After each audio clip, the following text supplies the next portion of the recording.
ಇವತ್ತಿನಿಂದ ರಾಜ್ಯದಾದ್ಯಂತ ದ್ವಿತೀಯ ಪಿಯು ಪರೀಕ್ಷೆ ಆರಂಭ ಆಗ್ತಾ ಇದೆ. ಈ ಬಾರಿ 7,10,363 ವಿದ್ಯಾರ್ಥಿಗಳು ಪರೀಕ್ಷೆ ಬರೆಯೋದಕ್ಕೆ ನೋಂದಣಿ ಮಾಡಿಕೊಂಡಿದ್ದಾರೆ. ರಾಜ್ಯದ 1,217 ಪರೀಕ್ಷಾ ಕೇಂದ್ರಗಳಲ್ಲಿ ಪಿಯು ಪರೀಕ್ಷೆ ನಡೆಯೋದಕ್ಕಿದೆ. ಮಾರ್ಚ್ 17ರವರೆಗೂ ಕೂಡ ಪರೀಕ್ಷೆಗಳು ನಡೆಯುತ್ತೆ. ಇವತ್ತು ಕನ್ನಡ, ಅರೇಬಿಕ್ ಭಾಷೆಯ ಪರೀಕ್ಷೆ ನಡೆದರೆ ನಂತರ ಬೇರೆ ಬೇರೆ ಪರೀಕ್ಷೆಗಳು ಬೇರೆ ಬೇರೆ ದಿನಾಂಕದಲ್ಲಿ ನಡೆಯೋದಕ್ಕಿದೆ. ಬೆಳಗ್ಗೆ 10ರಿಂದ ಮಧ್ಯಾಹ್ನ 1 ಗಂಟೆಯವರೆಗೆ ಪರೀಕ್ಷೆ ನಡೆಯುತ್ತೆ. ಇನ್ನು ಎಕ್ಸಾಮ್ ಸೆಂಟರ್ಗಳಲ್ಲಿ ಹೆಚ್ಚಿನ ನಿಗಾ ವಹಿಸಲಾಗಿದೆ. ಪ್ರಶ್ನೆ ಪತ್ರಿಕೆ ಸೋರಿಕೆಯ ಆತಂಕ ಇರೋದ್ರಿಂದ ಮೊನ್ನೆ ಎಲ್ಲ ಸೋಷಿಯಲ್ ಮೀಡಿಯಾದಲ್ಲೆಲ್ಲ ಪ್ರಶ್ನೆ ಪತ್ರಿಕೆ ಬೇಕಾ, ನಮ್ಮನ್ನು ಸಂಪರ್ಕಿಸಿ ಅಂತೆಲ್ಲ ಪೋಸ್ಟ್ಗಳು ಬಂದಿದ್ವು.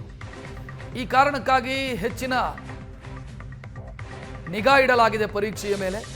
ಇತ್ತೀಚಿನ ದಿನಗಳಲ್ಲಿ ಪರೀಕ್ಷೆಗಳಿಗೆ ದೊಡ್ಡ ಸಮಸ್ಯೆಯಾಗಿ ಕಾಡ್ತಾ ಇರೋದೇ ಪ್ರಶ್ನೆ ಪತ್ರಿಕೆ ಸೋರಿಕೆ.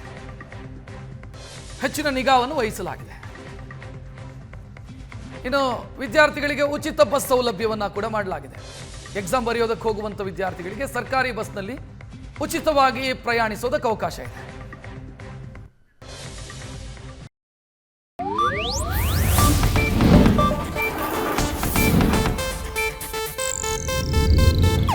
ಇದು ಏಷ್ಯಾನೆಟ್ ನ್ಯೂಸ್ ನೆಟ್ವರ್ಕ್ ಪ್ರಸ್ತುತಿ.